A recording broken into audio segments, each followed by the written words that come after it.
The deep space listening post named Horizon 12 floated quietly on the edge of human territory. Most days were calm, almost sleepy.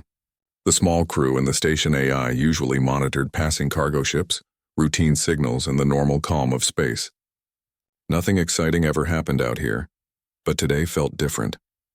Inside the signal room, the lights flickered as the AI scanned the incoming data. Officer Daniel Cruz sat with a cup of warm coffee, watching the usual lines of audio waves moving on the screen. He wasn't expecting anything unusual. Then a sharp beep echoed across the room. The AI's voice spoke calmly, but with an undertone that Daniel had never heard before. Unidentified transmission detected. Signal is unstable. Priority level unknown. Daniel sat up straight, suddenly alert. "Show me." The audio wave on the screen shook wildly like something was screaming inside the data. The volume rose, then fell, then cracked apart. Daniel pressed a button to replay the message. Through the static, through the distortion, a voice struggled to speak. "Please, help us, they are coming." Daniel froze. The voice did not sound human. It was soft, shaky, filled with fear he could almost feel. Something about it made his skin crawl. He replayed it again and again, trying to understand more of the message, but every time, the same desperate cry echoed. "Help us. They are coming?" He quickly contacted the station commander, Captain Celine Ward. Within minutes she arrived, eyes sharp, coat half buttoned, as if she had hurried from her quarters. "What do we have?" she asked. Daniel played the message. Her expression changed instantly. She leaned closer, examining the waveform and the frequency. "This isn't human," she said quietly. "No, ma'am," Daniel answered. "And the signal is extremely weak. It might be coming from very far." "Location?" The AI responded. "Signal source estimated. Region is the Sirius Dark Zone." Captain Ward frowned. Everyone in space knew that area. It held no colonies, no trade. That region was known for one thing: mysterious disappearances. "Can we clean the message?" she asked. The AI tried, filtering noise, repairing broken fragments. The message became slightly clearer, but still filled with pain. "Please, anyone, help us. They are here. They are coming?" Daniel felt a cold weight in his chest. Captain Ward straightened up. "Send this to Central Command. Highest urgency." Within seconds, the message was on its way to Earth. But something happened that no one expected. The signal changed. The screens on Horizon 12 began to fill with distorted images. Broken, incomplete, but still unmistakable. The first image showed a burning city, towers collapsing, smoke rising into a red sky. The next image showed frightened alien faces, large eyes full of tears, bodies shaking in terror. Then a final image appeared, something massive moving across the sky. A shadow, a shape so large that it blocked the light. Daniel whispered, "What is that?" The AI attempted to analyze it, but the image was too distorted. Only the shape was clear, long, wide, covered in dark cracks. A monster of metal or bone, no one could tell. Then the transmission cut off. Silence filled the room. Real silence, heavy and unnatural. Captain Ward exhaled slowly. "Prepare the station. We don't know what's happening, but Earth will respond fast."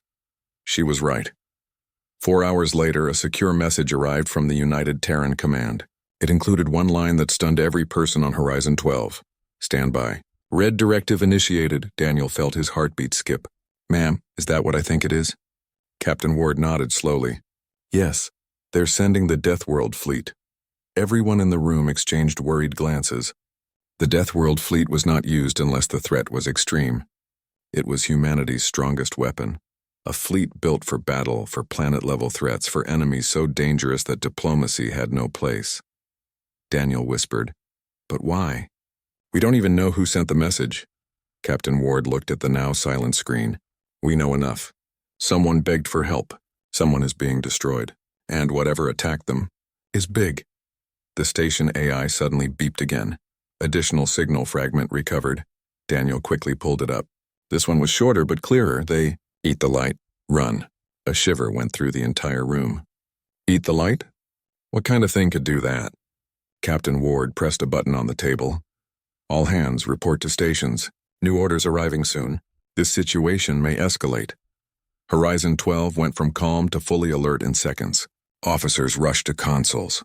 Doors locked, Sensors activated. Everyone felt the same cold fear creeping up their spine. Another message from command arrived. Fleet launching in 30 hours. Prepare to guide them to the signal's origin.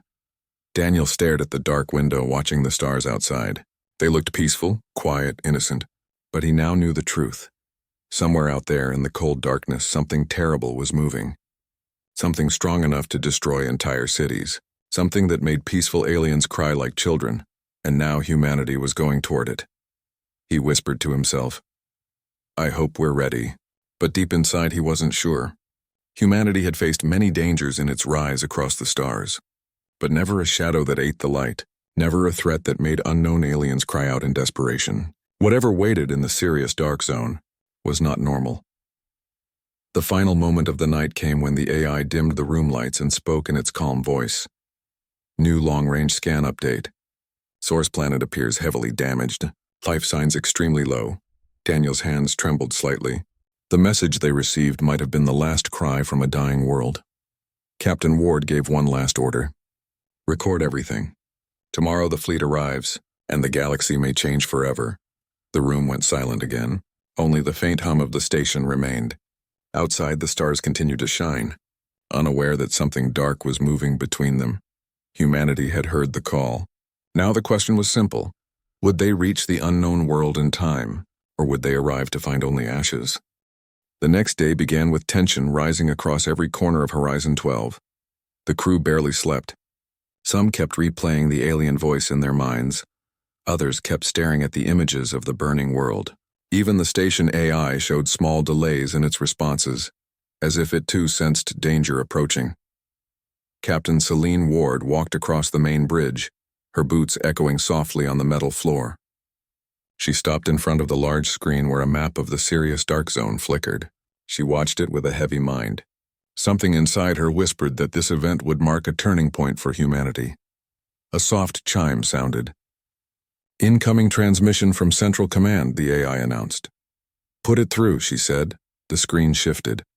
The emblem of the United Terran Command appeared, followed by the face of Admiral Joran Kepler, a stern man known for leading only the hardest missions. His presence alone told Celine how serious things had become. "Captain Ward," Kepler said, "you and your station are now part of a Class 7 investigation. We believe the distress signal came from a non-hostile species. We are sending the fleet to make contact with any survivors and neutralize whatever threat attacked them." Celine nodded. "Do you have any idea what we are dealing with?" "No," the Admiral said. "And that is exactly the problem. But the images your station forwarded showed destruction on a planetary scale. That is enough for the Red Directive," Celine asked quietly. "And the Death World fleet? Already on the move. 2 dreadnoughts, 5 carriers, 23 cruisers. They will arrive in 20 hours. His voice lowered. "Captain, humanity cannot allow something like this to spread." Celine felt the weight of his words. Whatever destroyed that alien world might not stop at one. It might move system to system, leaving silence behind. The transmission ended. The bridge fell into quiet.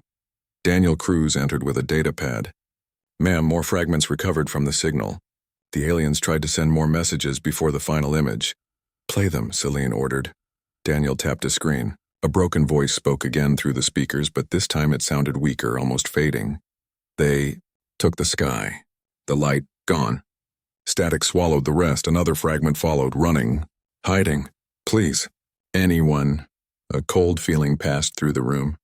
The voice no longer sounded like a call for help. It sounded like someone whispering their final breath. Daniel lowered the data pad. "Ma'am, there's something else. The signal is getting weaker every hour. The source planet may not last long." Celine rubbed her forehead. "We need the fleet here now." Hours passed slowly, like time itself feared what was coming. Sensors scanned the dark stretches of space. Crew members whispered theories. Some thought they were facing a creature. Others believed it was a weapon. A few feared it was something older than civilization itself. By evening, the long-range sensors lit up. Multiple warp signatures detected, the AI announced. "Fleet arrival in 3 minutes." The entire crew gathered at the observation deck. The stars seemed calm at first. Then the darkness bent, rippled, and split. One by one, massive shapes emerged. Warships the size of towers. Their metal hulls glowed with blue energy lines. Their engines burned like small suns. The Death World fleet had arrived. Even Daniel felt a rush of pride and fear. These ships were humanity's answer to nightmares. They were built on lessons learned from centuries of struggle. Their weapons were powerful enough to turn moons into dust. Their armor could survive storms of plasma. Their crews were trained to stand even when hope seemed lost. Captain Ward opened a channel. "Fleet Commander, this is Horizon 12. Welcome." A deep voice replied, "This is Admiral Kepler. All ships in position. Begin transfer of data." Celine sent everything, the images, the message, the scans, the coordinates. The Admiral studied it silently for a long moment. "The enemy destroyed this world and left almost no survivors," he said. "Their goal might not be war. It might be consumption." The word consumption made Daniel's skin prickle. "Sir," he said over the channel, "the aliens mentioned something about eating the light." The Admiral responded after a tense pause. "We will find out what that means soon. Prepare to guide us." The fleet formed a tight formation. Lights shimmered across the ship hulls as engines warmed. The air inside Horizon 12 vibrated from the energy. Captain Ward spoke to her crew. "This is the moment. The fleet is going into the Sirius Dark Zone. We will monitor and support from behind. Everyone stay ready." Daniel turned back to his console. His hands trembled slightly, but he steadied them. "All systems green. Fleet trajectory locked," the station AI spoke again. "Background radiation increasing. Unknown interference detected. Caution advised." Celine stared at the dark map. "So it begins." With a roar of energy, the Death World fleet jumped into warp. Blue light stretched across the sky. Space rippled, swallowed them, and returned to silence. Only Horizon 12 remained behind, a lonely sentinel at the edge of human space. Daniel checked his monitors. "Ma'am, we're picking up a strange reading." Celine walked over. "What kind?" "Something like an echo, as if something followed the signal back to us." The AI beeped sharply. "Warning. Unknown object detected at extreme range." Daniel zoomed in. A shape appeared, faint, silent, moving with unnatural smoothness. Celine whispered, "Is that a ship?" "I don't know," Daniel replied. The AI spoke again. "Object trajectory aligns with this station." The entire bridge went cold. Celine stood straight, sound alert. "Prepare defensive protocols. Whatever is out there might not be friendly." Alarms flashed across the station. Officers rushed into positions. The hum of shield generators filled the air. Daniel felt his heart pounding. He thought the fleet would travel toward danger first. He didn't expect danger to find them. Outside the window, the stars flickered for a moment. Then the shadow moved closer. Whatever destroyed the alien world was not far away. It was already here. Watching. The shadow drifting toward Horizon 12 looked small on the sensors at first, almost harmless. But everyone on the bridge felt the same cold pressure inside their chest, as if something unseen was crawling into the room. Officer Daniel Cruz stared at the screen, trying to understand the object's shape. It flickered in and out of the scanner grid like it wasn't fully real. "Distance?" Captain Celine Ward asked. "Closing fast," Daniel said. "Too fast." Almost as if the thing was ignoring the laws of motion. The AI spoke with a quiet, unnerving tone. "Unknown object shows no power signature. No heat, no radiation, no engine output detected." Celine frowned. "Then how is it moving?" The AI didn't answer. The silence felt heavy. The shadow grew larger on the screen. Its outline didn't look like a normal ship. It had jagged edges, long, thin shapes, and sections that bent in ways no metal structure should bend. Daniel swallowed. "It looks alive." The lights on the bridge dimmed for a second, not because of a power issue, but as if something reached inside the station and touched the systems. Captain Ward raised her voice. "Shields to full. Weapons online." Technicians rushed to activate defense systems. The hum of the energy shield started to vibrate through the floor. Everyone felt it. Even the air grew warmer. The AI beeped sharply. "Object now within visual range." Celine pointed at the external camera feed. "Put it on the main screen." The stars vanished behind a large, dark form. The object was long and thin, like a giant spear covered in layers of cracked stone. Glowing lines ran through the cracks, pulsing slowly, like veins under skin. Some parts moved on their own, shifting in patterns that didn't make sense. Daniel whispered, This looks like the thing in the alien message." One of the younger officers backed away from her console. "Ma'am, is that the Voidborn?" Celine didn't answer. No one really knew what the Voidborn looked like. But this thing didn't belong to any known species. The object slowed, stopping just outside the firing range of the station. It hung in space, still and silent, as if watching them. Daniel felt sweat forming on his forehead. Why isn't it attacking? Celine stepped closer to the screen. Maybe it's waiting. Or listening. Suddenly, the station lights flickered again. The AI's voice glitched for half a second. Daniel's screen flashed lines of unreadable symbols. What was that? He shouted. The AI answered. Unknown interference. Attempting to stabilize. The lights returned, but something felt wrong. The crew looked around, expecting the shadow to move. Then it did. A part of the dark shape folded open, revealing a glowing crack running straight through its center. Light poured out, but it wasn't warm. It felt cold, empty, hungry. Celine whispered, "Is that a weapon?" Before anyone could answer, a beam of thin, white energy shot out, silent and precise. It struck the station's shields.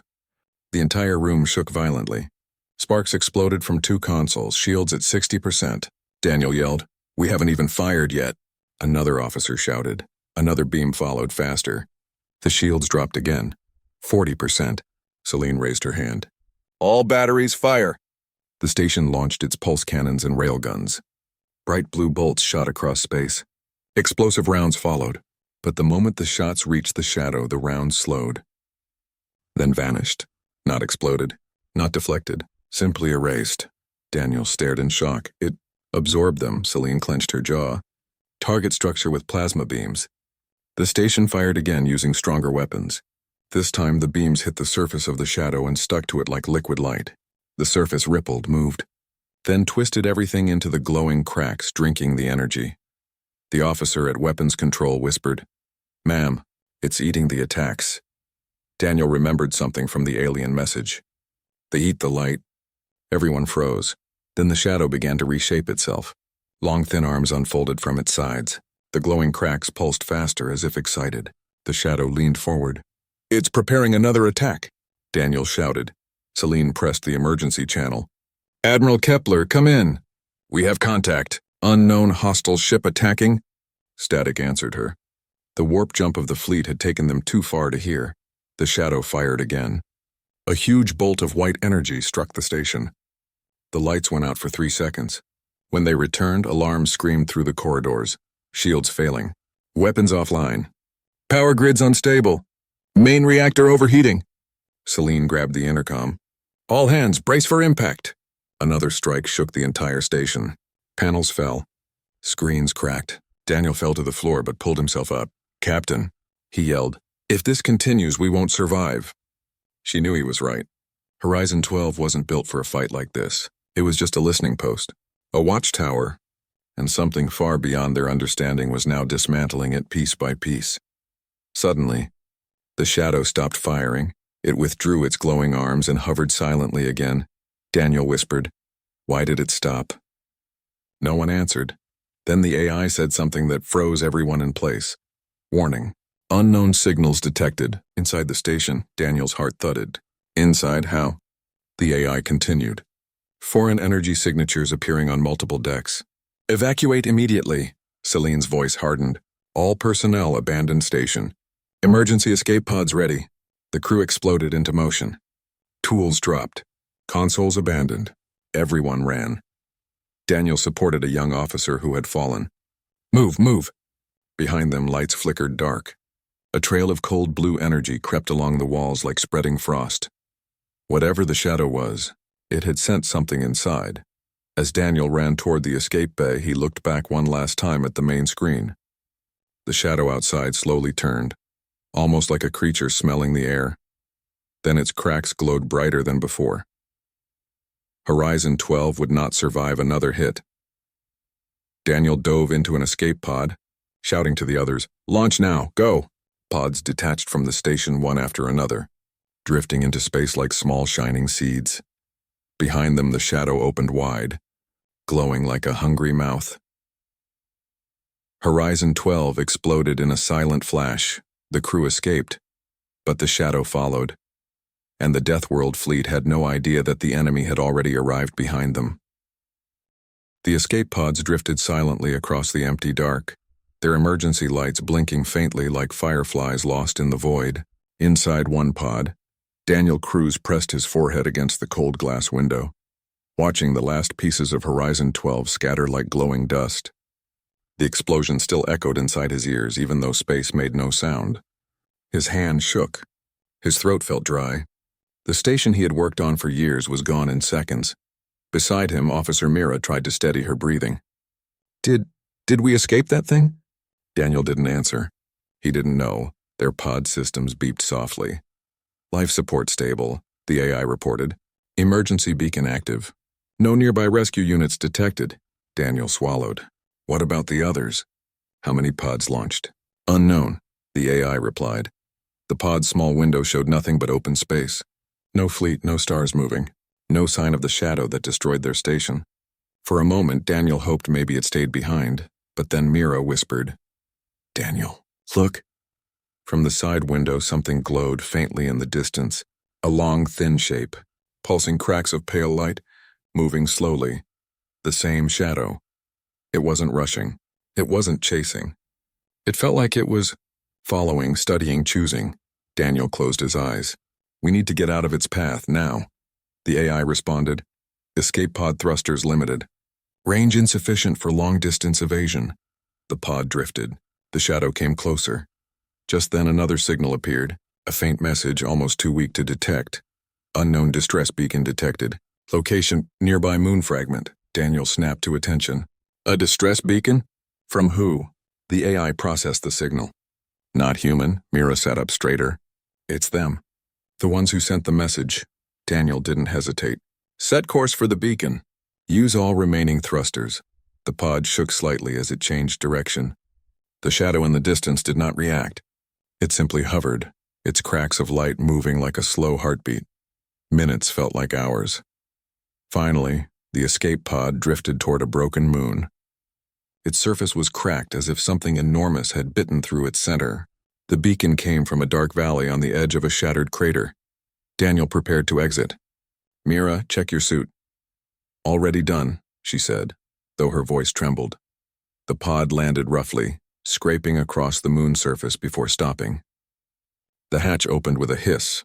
Cold air rushed in, dust scattering in tiny clouds. Daniel stepped out first. The ground was uneven, covered with broken stones and crater dust.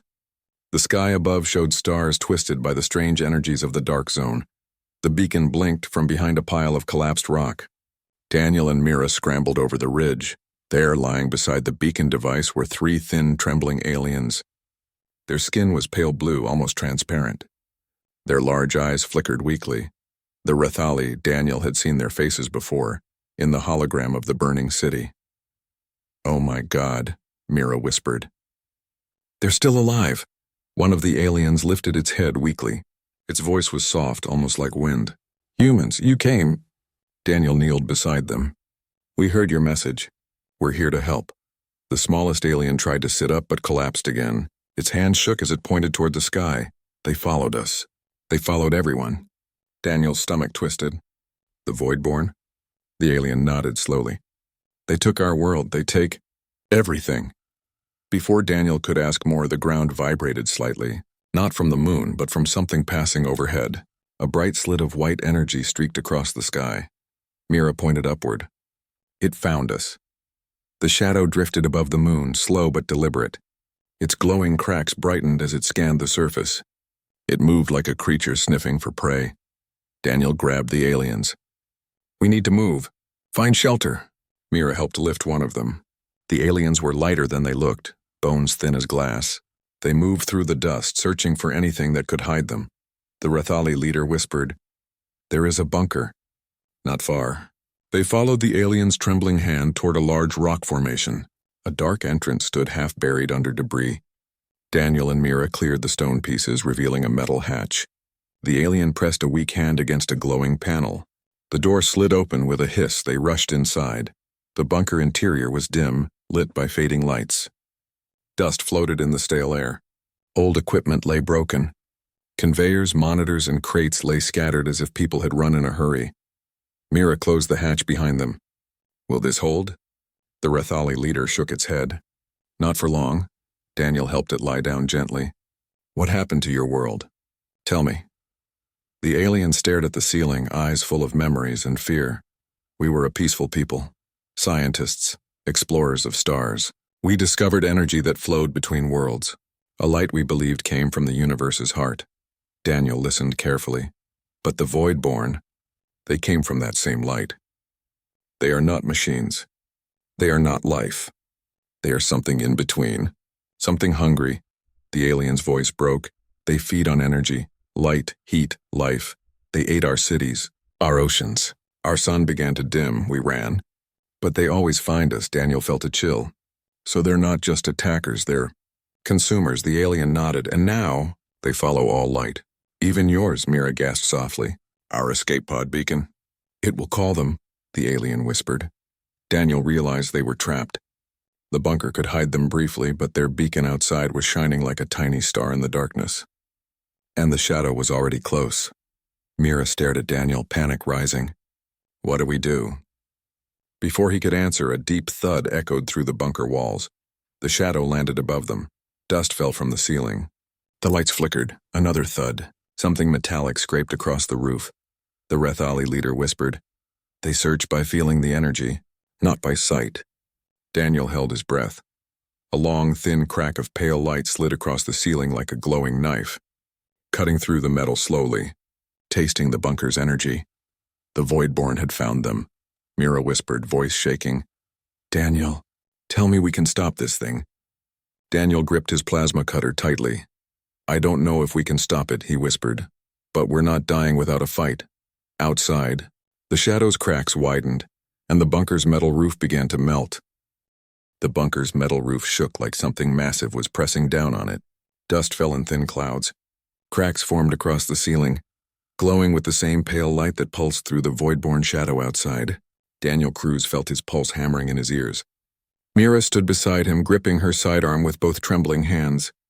The three Rethali huddled together, their thin bodies shaking, their large eyes wide with terror.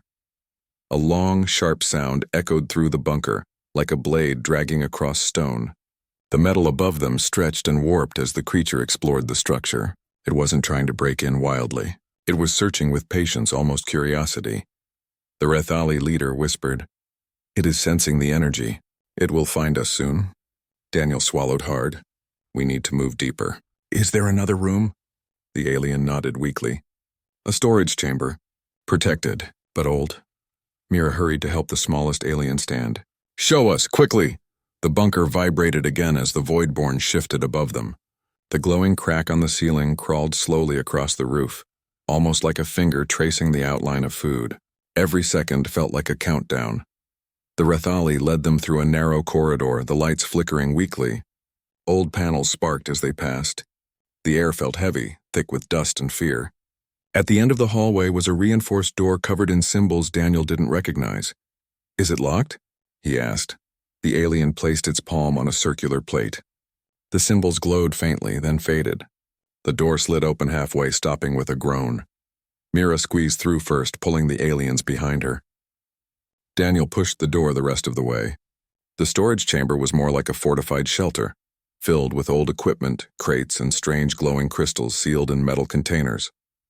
The Rethali leader pointed. These crystals are energy. The Voidborn came after these. They hunger for it, for everything that produces light. Daniel felt a cold realization. Then this bunker is a feast. A thunderous impact hit the roof above them.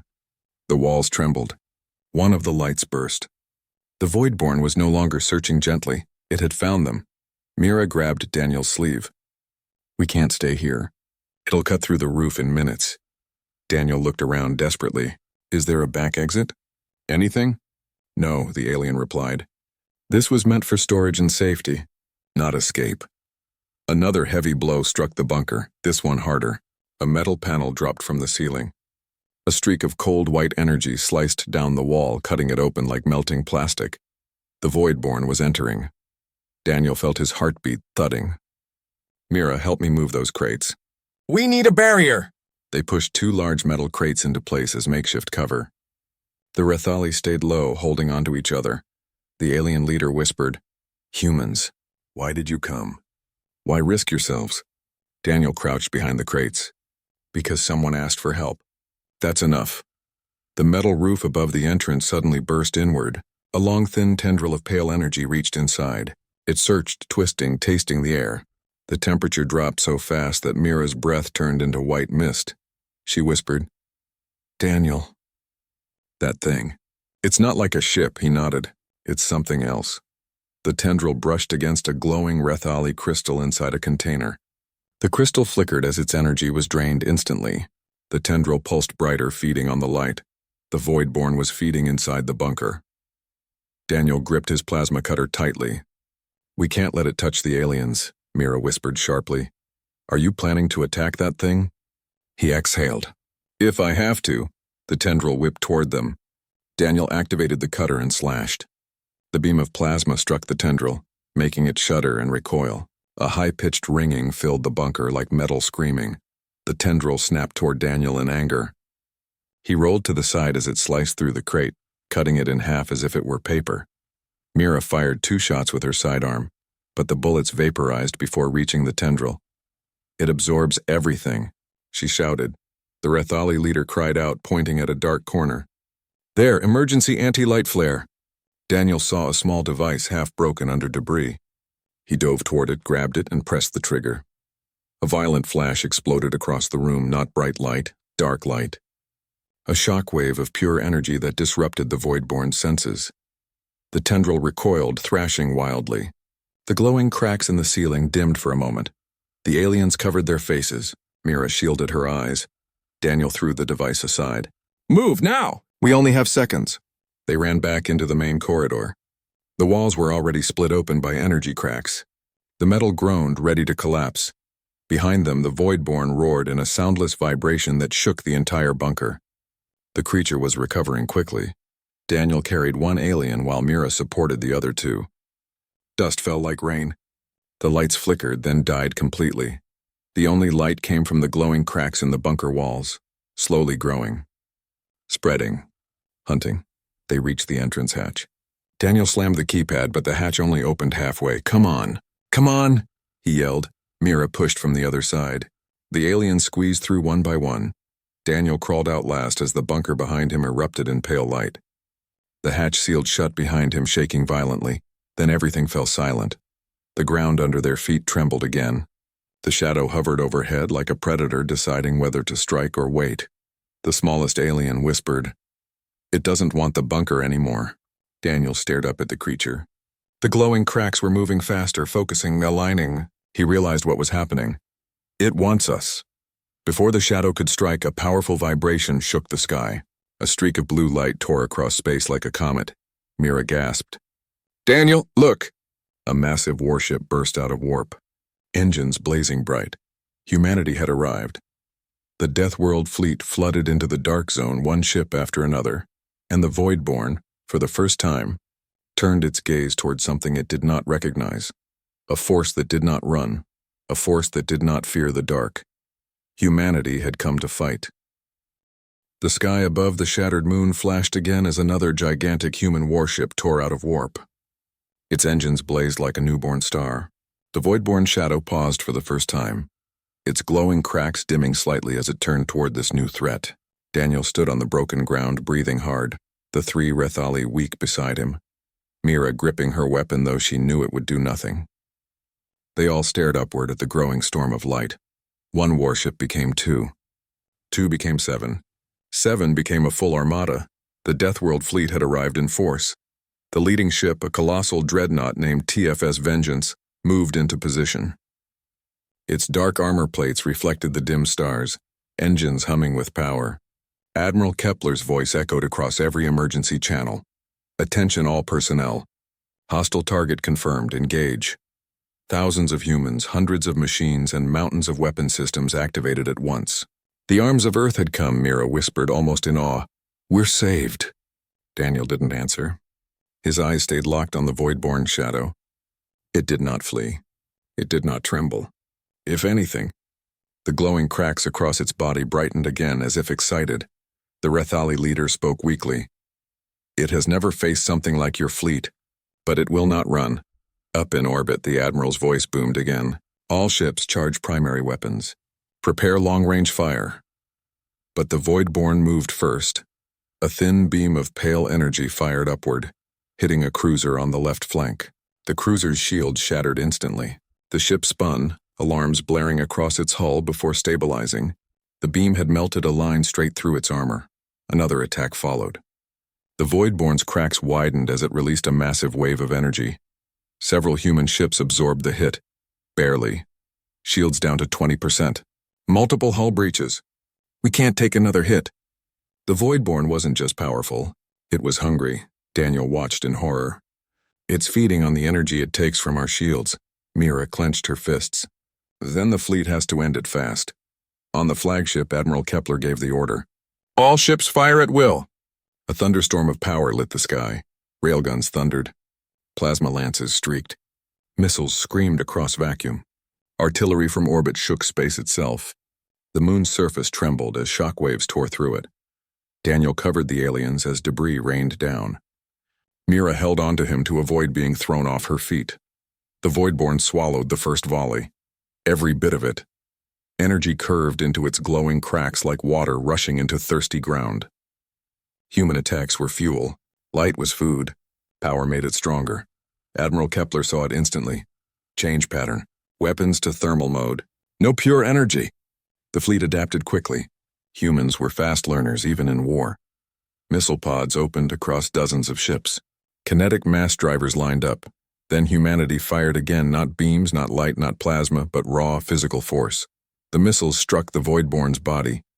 The shadow twisted and shrieked, its cracks flaring violently. The blast tore pieces from its outer shell. For the first time, the Voidborn showed damage.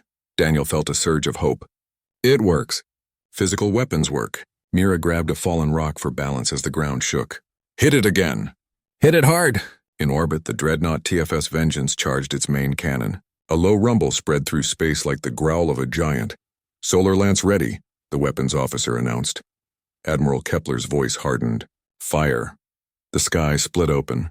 A beam the color of burning white carved through space, slicing straight at the Voidborn. The creature reacted late, surprised.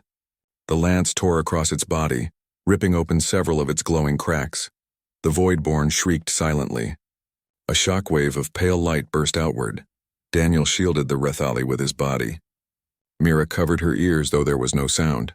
The creature staggered, folding in on itself like a wounded beast. Pieces of its shadow-like shell drifted away, dissolving into dust. But it was not dead. It surged upward with sudden fury, moving faster than Daniel thought possible. It slammed into a human carrier, piercing its shields and puncturing the hull. The carrier broke apart in a burst of fire. Mira gasped, hand over her mouth. No, Daniel clenched his jaw. It won't stop. Not until something ends it, the Admiral agreed. Kepler's voice thundered across the fleet. All ships push forward. Surround it. Do not let it escape. The human warships tightened their formation, boxing the Voidborn in from all sides. The creature thrashed, firing beams of pale energy. Ships were hit. Some broke apart. Some held firm. The fleet kept closing. Even weakened, the Voidborn was strong. Its cracks expanded, preparing one last massive burst. The Rethali leader whispered, voice shaking. That attack, it destroyed our entire capital. Daniel looked up at the cracks glowing brighter and brighter. It's charging. Something huge. Mira grabbed Daniel's arm. The fleet needs to stop it now. On the flagship, alarms flared. Officers shouted warnings. The Voidborn's body glowed like a star about to explode. Admiral Kepler rose from his chair. Prepare final strike. All power to the solar lance. One officer hesitated. Sir, this will overload the cannon. Kepler's eyes hardened. Do it. If that thing fires, we all die. The lance charged. The dreadnought's entire body shook. Lights flickered. Systems overheated. Below, Daniel held on to the Rethali as the moon ground trembled. The Voidborn unleashed its final blast. A wave of white death expanding outward like the end of a world. The dreadnought fired at the same moment. The solar lance struck the Voidborn square and the cord light collided with light. The explosion that followed erased the sky. A second sun lit the dark zone. The shockwave blew moondust into orbit. Daniel dove over the aliens as Mira collapsed beside him. For a moment, everything became white. then silent, then dark. Slowly the sky returned. The Voidborn was gone. Nothing remained but drifting fragments dissolving like ashes in water. Mira exhaled shakily. We survived." Daniel sat up, staring at the shining human ships above. The Rethali leader whispered, tears slipping from its large eyes. "Your people," answered our cry. When no one else did, Daniel placed a hand on its shoulder. "No one fights alone. Not while humans live." The Admiral's final message echoed across every channel. Threat neutralized. Begin rescue operations. Today, humanity brought back the light. And on that shattered moon under the quiet stars, the survivors watched the Deathworld fleet shine like the dawn. Humanity had arrived, and the darkness had fallen.